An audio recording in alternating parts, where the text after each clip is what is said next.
humanos, o preguiçoso do Felipe foi colocar a minha comida e enquanto isso, eu vou dar aula para vocês. Na última aula vocês aprenderam que ciências é uma forma de entender o mundo, certo? Vocês seres humanos sempre tentam explicar as coisas ao seu redor. Muito antes da ciência existir, vocês já tentavam explicar as coisas. E a primeira tentativa de explicar o universo que vocês usaram foram os mitos. Mitos são histórias fantasiosas inventadas por pessoas, por exemplo. No Brasil, os indígenas acreditavam que o céu e os trovões eram governados pelo deus Tupã. Em alguns lugares da Europa, todo raio que caia era culpa de Thor.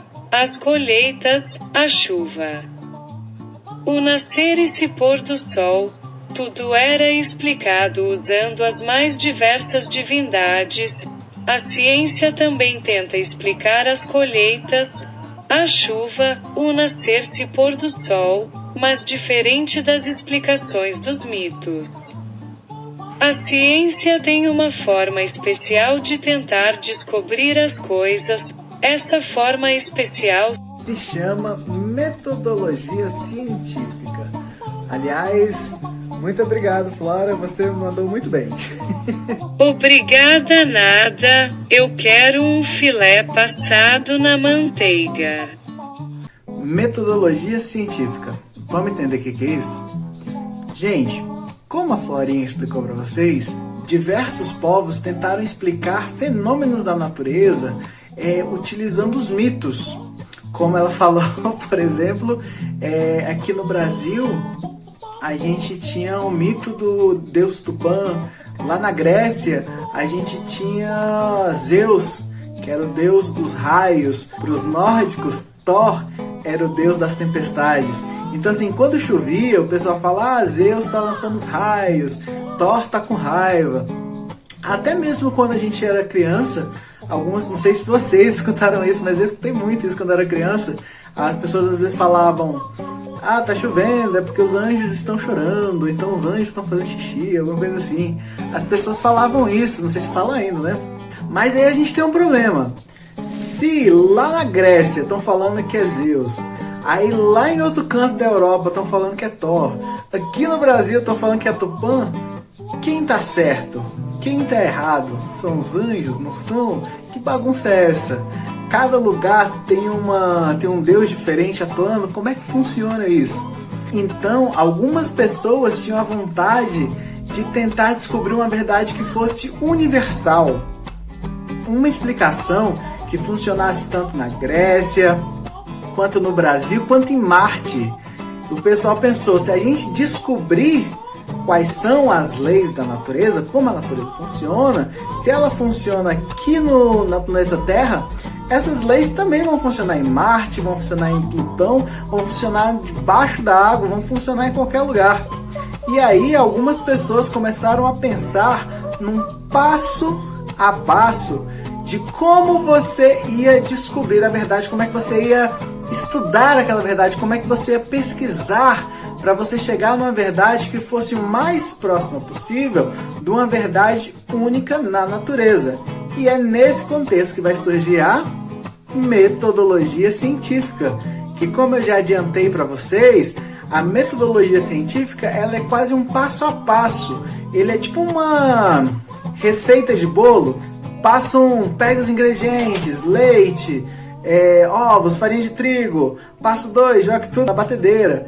Então assim, a metodologia científica, claro que diferentes tipos de ciência vão usar variações dessas metodologias, desse passo a passo. Mas tem alguns passos que são indispensáveis para todas as ciências, sejam ciências exatas, que vão mexer com física, química, sejam ciências humanas, que vão mexer com a sociedade, o ser humano. Então vamos ver direitinho quais são os passos fundamentais na metodologia científica para a gente poder fazer ciência. Então vamos lá, gente. Esses são os passos fundamentais da metodologia científica. Claro, só lembrando que se você for, dependendo do que você for estudar, dependendo do que você for pesquisar, você pode adaptar essa metodologia acrescentando mais passos, tá bom? Mas esses daqui que eu vou falar são os passos fundamentais. Primeiro passo é você observar, você fazer uma observação daquilo que você quer entender.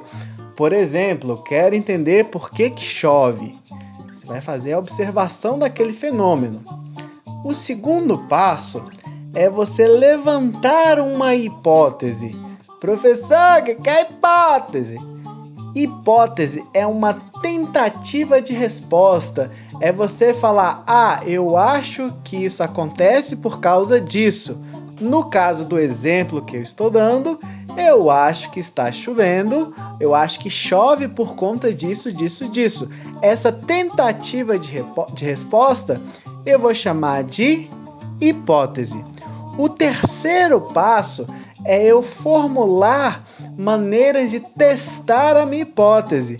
Eu vou, no exemplo que eu estou dando, eu testaria maneiras de entender como que cai a chuva. Vou dar aqui um exemplo maluco de hipótese. Eu acho que chove porque a minha cachorra late. Essa vai ser a minha hipótese. Estou tentando responder aquela questão inicial, por que chove? Estou tentando. Se é uma tentativa de resposta que ainda não fiz nenhum teste, eu chamo de hipótese. Qual é a minha hipótese? Toda vez que a Flora late, chove. E aí isso nos leva para o terceiro passo. O que é o terceiro passo? É você testar a sua hipótese. No caso aqui do nosso exemplo, como é que eu testaria isso? Eu pegaria um caderninho e ficaria esperando a Flora latir. Quando a Flora latisse, eu ia anotar lá o horário e daí eu ia ver o céu, se o céu está chovendo ou não. Vamos supor que por uma coincidência absurdíssima, quando a Flora começar a latir, começar a chover. Então isso significa que o meu estudo comprovou que quando a Flora late, chove? Não, porque você tem que repetir os seus experimentos várias vezes, para que não sejam apenas coincidência. E eu repetindo esse experimento várias vezes, toda vez que a Flora late, eu ir ver se choveu, uma hora ou outra vai acontecer que eu vou notar que quando a Flora latir, em algum momento eu vou olhar lá para fora e vou ver que não vai estar chovendo. Ou seja, a minha hipótese está errada. Quando a minha hipótese está errada, eu posso tentar melhorar ela ou eu posso tentar descartar ela. Então eu vou formular outra hipótese. Se quando eu estou fervendo a água vira gás, ela sobe, bate na tampa da panela, a água resfria, do gás ela volta para o líquido e cai de novo na panela, minha nova hipótese vai ser o quê? Eu vou seguir esse raciocínio para a natureza. Então eu acho que as águas dos rios, dos seres vivos, dos mares, das cachoeiras, elas evaporam por causa do sol, por causa do calor. Esse vapor d'água vai subir. Quando chegar lá em cima, vai estar mais frio, ele vai perder calor e do gás ele vai voltar para a forma líquida. Na forma líquida, ocasionalmente ele vai cair em forma de chuva. Esse agora vai ser minha nova hipótese. E o terceiro passo da metodologia científica é eu testar a minha hipótese. Como é que eu posso testar a minha hipótese? Eu posso fazer justamente isso que eu disse. Eu posso pegar uma panela d'água, esquentar, colocar uma tampa em cima e ver que a água realmente vai evaporar, vai subir, vai perder calor e vai cair de novo. Esse experimento mostra que a minha hipótese pode estar correta. E neste momento em que as minhas experiências, os meus testes confirmam a minha hipótese, o que eu faço? Eu vou publicar os meus experimentos, as minhas conclusões, os meus resultados numa revista científica, seja em papel ainda ou seja na internet. Por que é importante você publicar os seus conhecimentos científicos? Por que é importante você publicar as suas pesquisas? Porque assim pesquisadores do mundo inteiro vão poder acessar a sua pesquisa, vários cientistas vão poder fazer também os seus experimentos e procurarem algum erro, porque é muito mais fácil uma pessoa só estar errada do que várias pessoas pesquisando a mesma coisa. Além do mais, se a comunidade científica que vai estar lendo e julgando o seu trabalho vê que o seu trabalho está correto, eles vão refazer as suas experiências e vão ver que suas experiências estão certas. No caso aqui, eles podem propor novas experiências para melhorar ainda mais a sua hipótese, e eles podem formular hipóteses sobre outras coisas também relacionadas àquele determinado assunto, no caso que a gente está falando, chuva. E quando você tem várias hipóteses de alguns cientistas que são provadas corretas sobre o mesmo assunto, todas essas hipóteses que estão corretas e testadas e aprovadas e confirmadas pela comunidade científica sobre determinado assunto são juntas em uma teoria. Então, toda vez que você escutar a palavra teoria dentro da ciência, saiba que teoria são coisas que já foram testadas, comprovadas várias vezes. Por que eu estou dando ênfase nisso?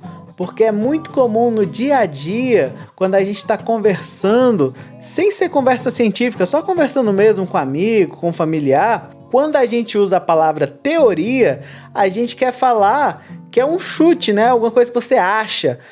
Eu tenho a teoria de que o Fiuk vai chegar na final do Big Brother. Eu tenho a teoria que a Juliette vai ganhar. Eu tenho a teoria de que eu como muito mais coisas do que o Projota. Isso são coisas que você acha. Só que dentro da ciência, teoria tem um outro significado. Teoria não é achismo. Dentro da ciência, teoria, como a gente já falou, são várias hipóteses que já foram testadas e comprovadas por vários cientistas da comunidade científica e juntaram todas essas hipóteses em uma teoria. Então, quando você escutar, por exemplo, teoria da evolução, é um troço que já foi estudado várias vezes, já foi comprovado várias vezes. Inclusive, falando de teoria da evolução, a primeira vez que ela foi proposta foi mais ou menos há mais de 150 anos atrás, pelo Charles Darwin e Wallace.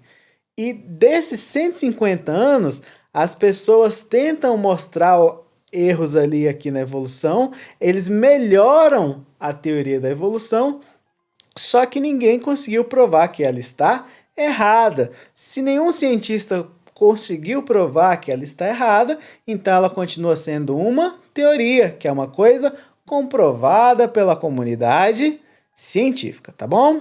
E para finalizar, é importante dizer que a ciência não tem verdades absolutas, porque a ciência tem que admitir que ela pode estar errada, porque uma vez admitindo que você pode estar errado, você pode corrigir aquele erro. Então, gente, basicamente esses são os passos para fazer ciência, essa é a metodologia científica. Eu espero que vocês tenham gostado. Qualquer dúvida, me procura no WhatsApp, pode mandar mensagem na plataforma também. Estamos sempre aí para responder as suas questões, tá bom? Um grande abração e fiquem todos bem.